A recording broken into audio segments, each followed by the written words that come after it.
kind of the size that these companies are getting to with market cap weighting. You can see, Apple and JP Morgan, Berkshire Hathaway have been in the top 10 um, before, but you're seeing some newer names in here. Microsoft's been in there for a couple of years here, but Amazon's a newer name, Alphabet, Meta, which is Facebook, Tesla, Broadcom, Nvidia.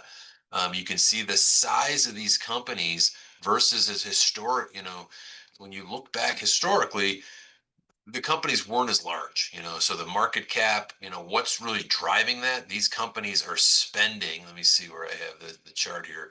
They're spending a lot of money. So they're we're getting to some figures now where total cash flow, companies are expected to spend about 80 to 90% of expected cash flow in the future.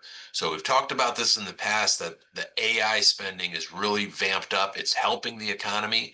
We're getting some good economic numbers from all this spending, and they say a dollar invested in AI is returning about $3 in profitability back to the company.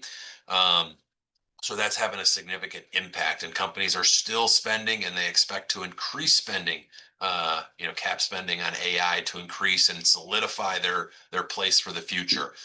There's a saying that a lot of times the market overestimates the short term and underestimates the long term. It's what it did in the late 90s with the dot-com bubble. It overestimated the short term and underestimated kind of the long-term effect.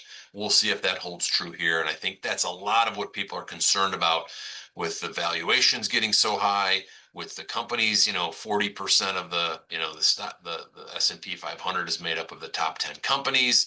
Maybe they're getting a little bit ahead of themselves, but time will tell. But again, rest assured, we're more diversified than that. We don't, the top 10 companies are not 40% of our equity holdings.